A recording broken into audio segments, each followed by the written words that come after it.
Assalamualaikum warahmatullahi wabarakatuh. Perkenalkan, nama saya Aprina Aminayati. Di sini saya akan membacakan definisi, klasifikasi, dan etiologi. Definisi hipertensi. Hipertensi dapat didefinisikan sebagai tekanan darah persisten di mana tekanan sistoliknya di atas 140 dan diastoliknya di atas 90. Pada populasi lansia, hipertensi didefinisikan sebagai tekanan sistolik 160 dan tekanan diastolik 90. Menurut Schmelzer 2001, hipertensi didefinisikan oleh Joint National Committee on Detection atau JIVC sebagai tekanan yang lebih tinggi dari 140 atau 140 per 90 mmHg dan diklasifikasikannya sesuai derajat keparahannya. Mempunyai rentang dari tekanan darah normal tinggi sampai hipertensi maligna.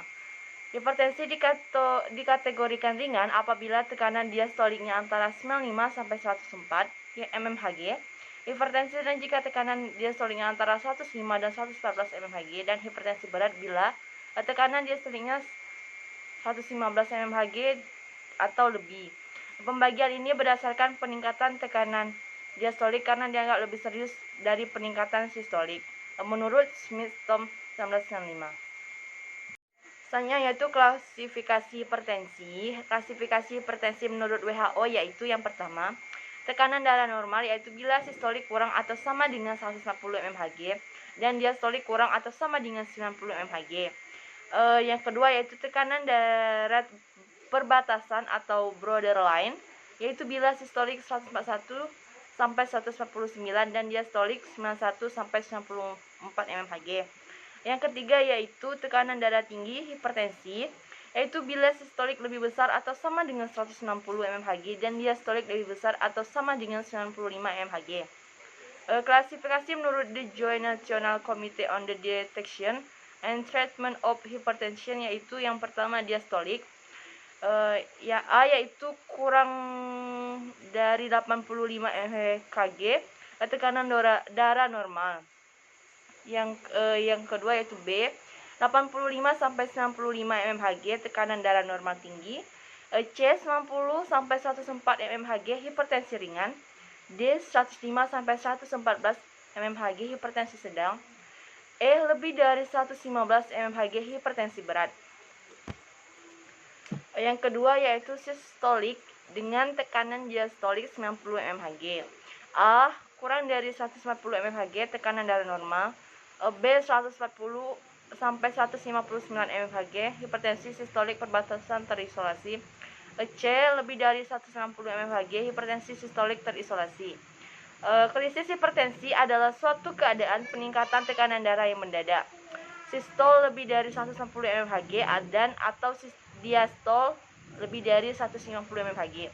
Pada penderita hipertensi yang membutuhkan penanggulangan segera yang ditandai oleh tekanan darah yang sangat tinggi dengan kemungkinan timbulnya atau telah terjadi kelainan organ target dalam kurung otak, mata, retina, ginjal, jantung, dan pembuluh darah. Tingginya tekanan darah bervariasi. Yang terpenting adalah cepat naiknya tekanan darah di antara lain yaitu yang pertama yaitu hipertensi emergensi, situasi di mana diperlukan penurunan tekanan darah yang segera dengan obat antihipertensi parenteral karena adanya kerusakan organ target akut atau progresif target akut atau progresif. Kenaikan tekanan darah mendadak yang disertai kerusakan organ target yang progresif dan diperlukan tindakan penurunan TD yang segera dalam kurun waktu 5 menit. Yang kedua yaitu hipertensi urgensi, situasi di mana terdapat peningkatan tekanan darah yang bermakna tanpa adanya gejala yang berat atau kerusakan organ target progresif dan tekanan darah perlu diturunkan dalam beberapa jam. Penurunan tekanan darah harus dilaksanakan dalam kurun waktu 24 sampai 48 jam. Penurunan tekanan darah dapat dirasakan lebih lambat dalam hitungan jam sampai hari. Selanjutnya yaitu etiologi. Pada umumnya hipertensi tidak mempunyai penyebab yang spesifik. Dalam kurung idiopatik, hipertensi terjadi sebagai respon peningkatan cardiac output atau peningkatan tekanan periferi. Namun ada beberapa faktor yang mempengaruhi terjadinya hipertensi. Yang pertama yaitu genetik. Respon neurologi terhadap stres atau kelainan ekskresi atau transport NA. Yang kedua yaitu obesitas terkait dengan level insulin yang tinggi yang mengakibatkan tekanan darah meningkat. Yang ketiga yaitu stres lingkungan. Yang keempat hilangnya elastisitas jaringan atau aterosklerosis pada orang tua serta pelebaran pembuluh darah. Berdasarkan etiologinya, hipertensi dibagi menjadi dua golongan, yaitu yang pertama hipertensi primer. Penyebab tidak diketahui, namun banyak faktor yang mempengaruhi hipertensi: genetika, lingkungan, hiperaktivitas, susunan saraf simpatik, sistem renin-angiotensin, efek dari ekskresi Na, obesitas. Ciri lainnya yaitu umur. Jika umur bertambah, maka tekanan darah meningkat. Jenis kelamin, laki-laki lebih tinggi dari perempuan. Ras kulit hitam lebih banyak dari kulit putih. Kebiasaan hidup, konsumsi garam yang tinggi melebihi dari 30 gram, kegemukan atau makanan berlebihan, stres, merokok, minum alkohol, dan minum obat-obatan, efedrin, prednison, epinefrin. Yang kedua yaitu hipertensi sekunder, dapat diakibatkan karena penyakit parenkim renal atau vaskuler renal, diabetes mellitus, stroke. Penyebab hipertensi pada orang dengan lanjut usia adalah terjadinya perubahan-perubahan pada yang pertama, elastisitas dinding aorta menurun. Yang kedua, katup jantung menebal dan menjadi kaku. Yang ketiga, kemampuan jantung memompa darah menurun 100% setiap tahun sudah berumur 20 tahun. Kemampuan jantung memompa darah menurun menyebabkan penurunnya kontraksi volume. Baiklah, perkenalkan, nama saya Eni Marianti. Di sini saya akan menjelaskan patofisiologi, tanda dan gejala maupun pemeriksaan penunjang. Selanjutnya ada patofisiologi, mekanisme yang mengontrol konstriksi dan relaksasi pembuluh darah terletak di pusat vasomotor pada medula di otak. Dari pusat vasomotor ini bermula jaras saraf simpatis yang berlanjut ke bawah ke korda spinalis dan keluar dari kolumna medula spinalis ganglia simpatis di toraks dan abdomen. Rangsangan pusat vasomotor dihantarkan dalam bentuk impuls yang bergerak ke bawah melalui sistem saraf simpatis ke ganglia simpatis. Pada titik ini, neuron preganglion melepaskan asetilkolin yang akan merangsang serabut saraf pasca ganglion ke pembuluh darah, di mana dengan dilepaskannya norepinefrin mengakibatkan konstriksi pembuluh darah. Berbagai faktor seperti kecemasan dan ketakutan dapat mempengaruhi respon pembuluh darah terhadap rangsang vasokonstriksi. Individu dengan hipertensi sangat sensitif terhadap norepinefrin, meskipun tidak diketahui dengan jelas mengapa hal tersebut bisa terjadi. Yang selanjutnya adalah tanda dan gejala dari hipertensi. Yang pertama itu peningkatan tekanan darah lebih dari 140/90 mmHg. Yang kedua itu sakit kepala, yang ketiga pusing atau migrain, keempat rasa berat di tengkuk, kelima penyempitan pembuluh darah, keenam sukar tidur, ketujuh lemah dan lelah, kedelapan nokturia, kesembilan azotemia, dan 10 sulit bernapas saat beraktivitas.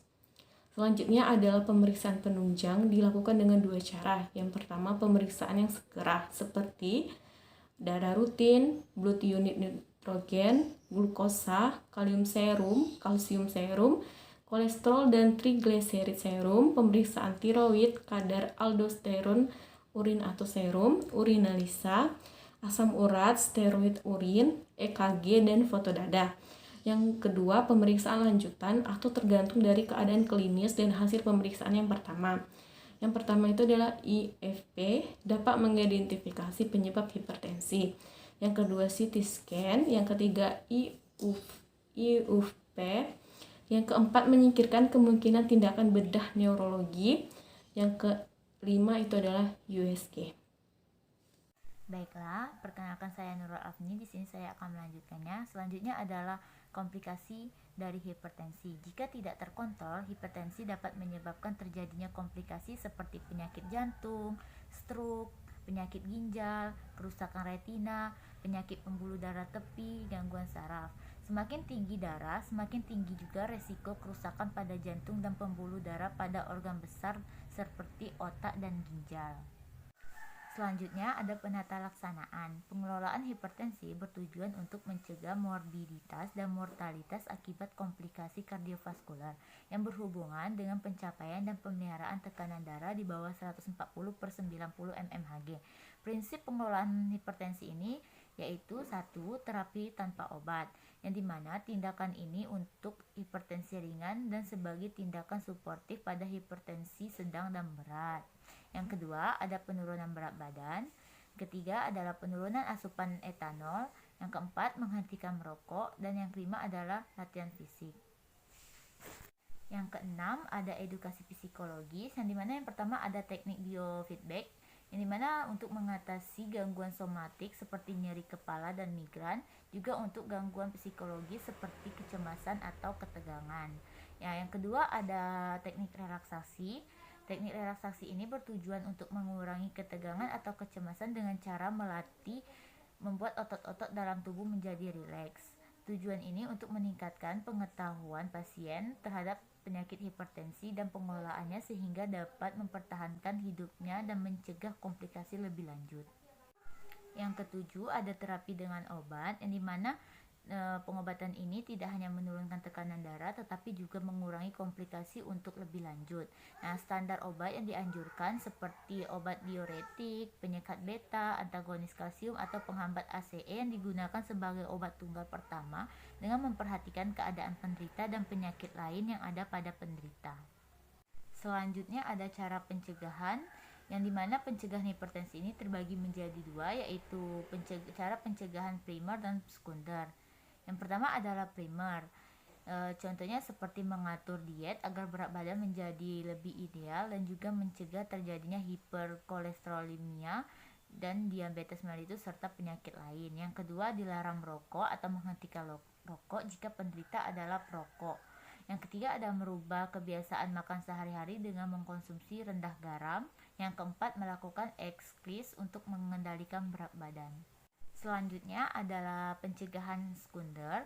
Pengerjaan sekunder ini apabila penderita diketahui benar menderita penyakit hipertensi berupa, yang pertama ada pengelolaan secara menyeluruh bagi penderita baik secara minum obat ataupun dengan pengelolaan dengan cara primer. Yang kedua, harus dijaga tekanan darahnya supaya dapat terkontrol semaksimal mungkin. Yang ketiga, faktor-faktor resiko penyakit jantung iskemik juga harus terkontrol. Yang keempat adalah batasi beraktivitas. Baik, selanjutnya J, diet hipertensi. 1. Konsumsi lemak dibatasi. 2. Konsumsi kolesterol dibatasi. 3. Konsumsi kalori dibatasi untuk yang terlalu gemuk atau obesitas. 4. Makanan yang boleh dikonsumsi. A. Sumber kalori seperti beras, talas, kentang, makaroni, mie, bihun, tepung-tepungan, dan gula. B. Sumber protein hewani, daging, ayam, ikan, semua terbatas kurang lebih 50 gram per hari. Telur ayam, telur bebek, paling banyak 1 butir sehari, susu tanpa lemak. C. Sumber protein nabati, kacang-kacangan kering seperti tahu, tempe, oncom. D. Sumber lemak, santan kelapa encer dalam jumlah terbatas. E. Sayuran. Sayuran yang tidak menimbulkan gas seperti bayam, kangkung, buncis, kacang panjang, toge, labu siam, oyong, dan wortel. F. Buah-buahan. Semua buah kecuali nangka, durian hanya boleh dalam jumlah terbatas. G. Bumbu, pala, kayu manis, asam, gula, bawang merah, bawang putih, garam tidak lebih 500 gram per hari. H. Minuman seperti teh encer, coklat encer, jus buah. 5. Makanan yang tidak boleh dikonsumsi. A. Makanan yang banyak mengandung garam. B. Makanan yang banyak mengandung kolesterol. C. Makanan yang banyak mengandung lemak jenuh. D. Lemak hewan seperti sapi, babi, kambing, susu jenuh, krim, keju, mentega. E. Makanan yang banyak menimbulkan gas. 6. Obat tradisional untuk hipertensi. Banyak tumbuhan obat yang telah lama digunakan oleh masyarakat secara tradisional untuk mengatasi hipertensi atau tekanan darah tinggi. Hal yang perlu diinformasikan kepada masyarakat adalah cara penggunaannya, dosis, serta kemungkinan adanya efek samping yang tidak diketahui. Obat-obat tradisional tersebut diantara lainnya yaitu ada A. Buah belimbing. Buah ini dapat mengontrol tekanan darah dalam keadaan normal dan juga bisa menurunkan tekanan darah bagi mereka yang sudah mengalaminya. Caranya yaitu buah belimbing yang sudah masak diparut halus. Kemudian parutan belimbing diperas sehingga menjadi 1 gelas sari belimbing. Air peresan ini diminum setiap pagi. Lakukan selama 3 minggu sampai 1 bulan. Setelah 1 bulan, Sari belimbing ini dapat diminum 2 hari sekali. Tidak perlu menambahkan gula pasir atau sirup pada air perasan. Bagi mereka yang sudah terlanjur menderita hipertensi, sebaiknya gunakan buah belimbing yang besar sehingga air perasannya lebih banyak. D. Daun seledri. Cara penggunaannya dengan menumbuk segenggam daun seledri sampai halus. Saring dan peras dengan kain bersih dan halus. Air saringan usahakan 1 gelas, diamkan selama 1 jam. Kemudian diminum pagi dan sore dengan sedikit ampasnya yang ada di dasar gelas. Menurut penelitian, daun seledri bisa memperkecil fluktuasi kenaikan tekanan darah. C. Bawang putih. Caranya dengan memakan langsung 3 siung bawang putih mentah setiap pagi dan sore hari.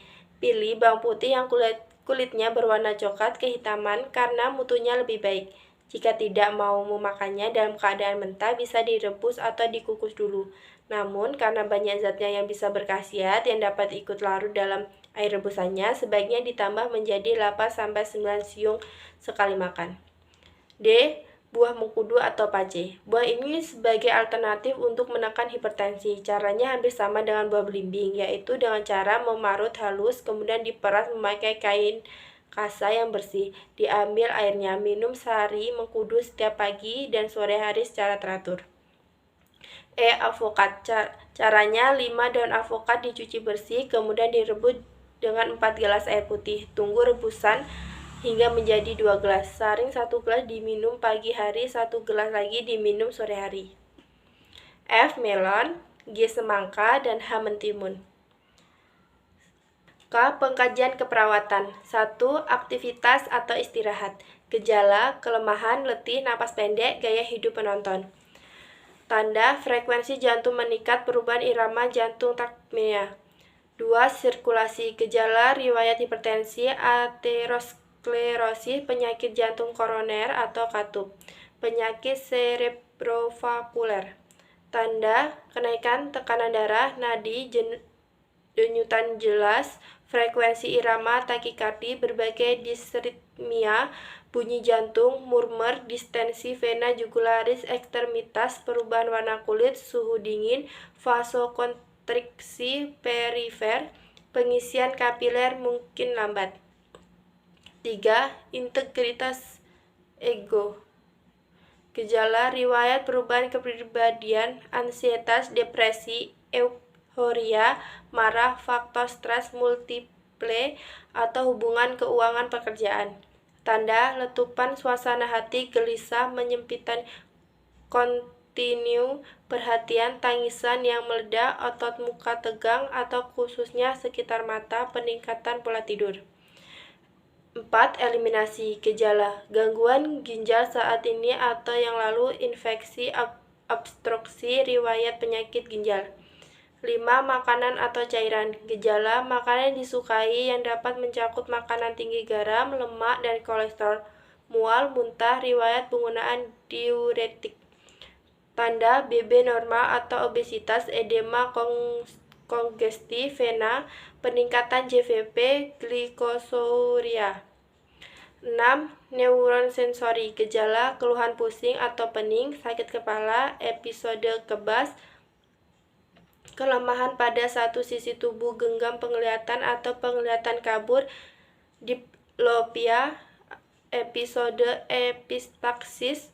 Tanda, perubahan orientasi, pola nafas, isi bicara, afek, proses pikir atau memori atau ingatan, respon motorik, atau penurunan kekuatan genggam, perubahan retina optik.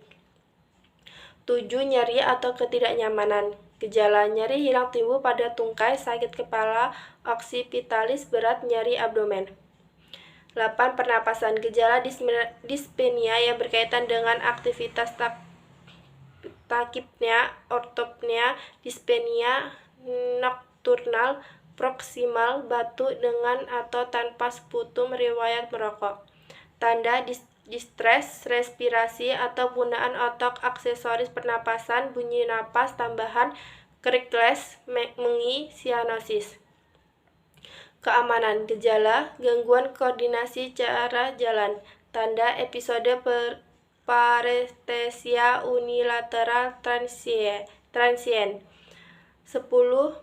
pembelajaran atau penyuluhan. Gejala, faktor resiko keluarga atau hipertensi, aterosklerosis, penyakit jantung, DM, penyakit cerebrovaskuler, ginjal.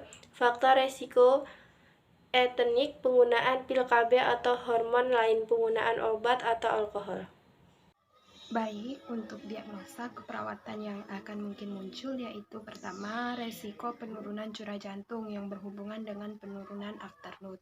Kemudian ada nyeri akut yang berhubungan dengan agen pencedera fisiologi dan hipervolemia berhubungan dengan gangguan mekanisme regulasi. Nah, selanjutnya ada intervensi keperawatan. Pertama, pada diagnosa resiko penurunan curah jantung berhubungan dengan penurunan afterload. Untuk tujuan dan kriteria hasilnya, setelah diberikan intervensi keperawatan selama 1x24 jam, diharapkan pasien mampu menunjukkan SLKI-nya curah jantung yang dipertahankan pada level 3 dan ditingkatkan pada level 4, yang mana level 1 yaitu memburuk, 2 cukup memburuk, 3 sedang, 4 cukup membaik, dan 5 membaik. Dengan kriteria hasil, pertama tekanan darah, yang kedua capillary refill time, dan ketiga pulmonary artery wedge pressure, dan yang keempat ada central venous pressure. Nah, untuk rencana tindakannya, kami mengambil sikinya perawatan jantung yang meliputi aktivitas perawatannya untuk observasi pertama, identifikasi tanda gejala primer dan sekunder penurunan jantung, kemudian monitor tekanan darah, monitor intake dan output cairan, monitor berat badan setiap hari dengan waktu yang sama, kelima monitor saturasi oksigen, keenam monitor EKG 12 sadapan, ketujuh periksa tekanan darah dan frekuensi sebelum dan sesudah beraktivitas. Untuk terapeutiknya, posisikan semi-Fowler atau Fowler, berikan diet jantung yang sesuai, berikan terapi relaksasi menghilangkan stres, berikan dukungan emosional dan spiritual, berikan oksigen untuk mempertahankan saturasi.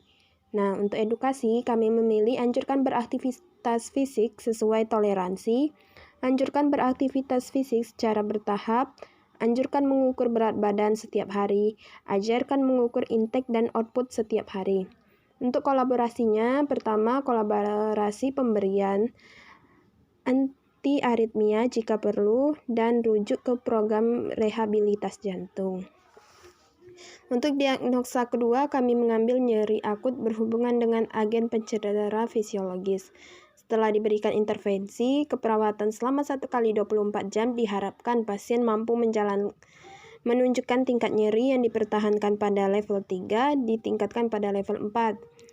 1 meningkat, 2 cukup meningkat, 3 sedang, 4 cukup menurun, dan 5 menurun. Dengan kriteria hasil keluhan nyeri, meringis, gelisah, kesulitan tidur, mual, muntah, tekanan darah.